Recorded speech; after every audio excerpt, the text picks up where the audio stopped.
All I gotta do is hold it. Yep. Just be focused on this.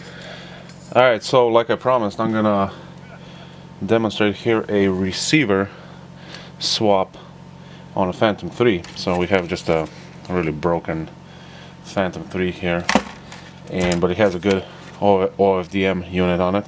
So somebody requested a swap if the receiver goes bad, so I'm just gonna do that. So there's 4 hex 2 screws in here that have to be taken out. So I'm gonna try to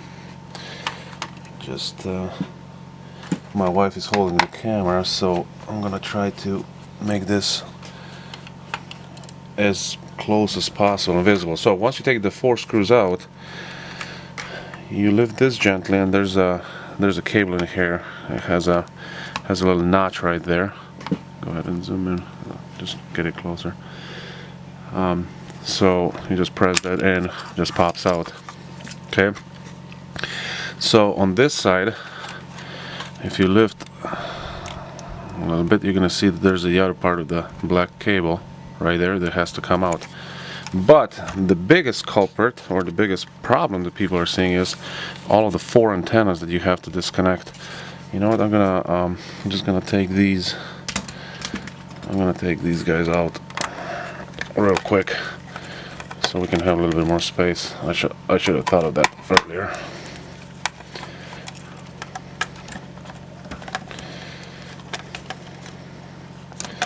Take this bracket off. There we go. Alright, so this is the receiver part.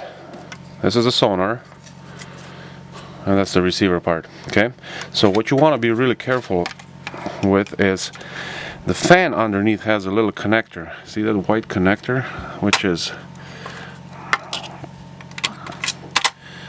right there.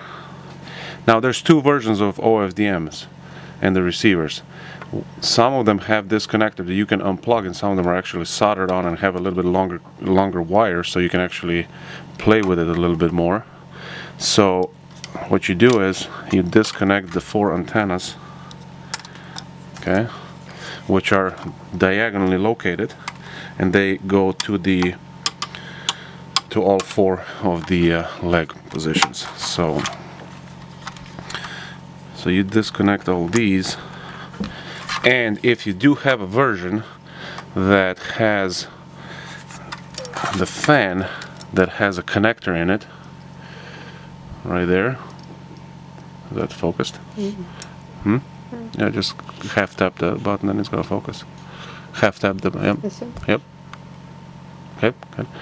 So you can actually just pull that out, or you can just use the nail to kind of get it out right there.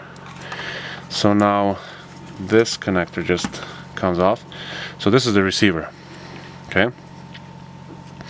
So what you're stuck with is the 4 antenna wires with the RP connectors on it, and this little guy that is probably the biggest headache. These guys are not too bad, but this guy is probably the biggest headache to reconnect. So what you do is, let's assume this is a new receiver.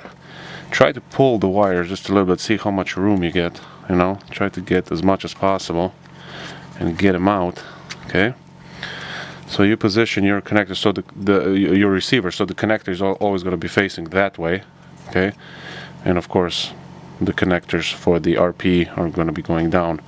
So what I do is I connect the shortest wire first, because then I have more room to play with. Let me see if I can adjust the lighting just a little bit. So I connect the shortest wire first, and then I do the longer wire. And you may want to, or have to twist it just a little bit. And how does it look on the screen? Fingers. Yeah, I know, but so that's one side right there. How does that look? Okay. So let's go to the other side and do the exact same thing. So you're going to be connecting the connector for the fan last. because it's the shortest one, if you have the version of the receiver that actually has the connector. Otherwise you're not going to have to worry about it because it's already soldered on. And this wire right here that you see, this guy has another like a half an inch, so this will actually be, you'll be able to actually pull this out a little bit more. You just have to be careful. If you have the soldered version, you just have to be careful not to pull too much, because that will pull out and then you will need a brand new receiver. So let's connect the second set. Okay, so now we have all 4 antennas connected. So now I just try to and just push the long wires down just a little bit. It doesn't really hurt if you just come down with the whole thing, even if the wires are a little bit long now, just as long as it's aligned like this, and you can just push that wire back in and you're fine. So now we just have to connect this connector back into the socket and the fan. So we're gonna do this one first because it's still longer than the fan connector. So just try to align it. Have to twist it a little bit. Try to align it a little bit. Use a small Phillips right there and just hold it and just push the board in, and it comes in right. Yeah. So now we have to do the fan connector, which you can see it's really small. You know, it really can be a headache. So if this happens right there, just push this wire back in here so you don't have too much of the wire you can play with. So what I do is, if I get a bird in and I have to replace this, or when I'm reshelling, you know, this has to be done. I'm just trying to use the little small flat screwdriver and just adjust it as much as possible. Get it as close as possible to the actual socket, and then hold it on the bottom, boom, and press it in, and you're good to go.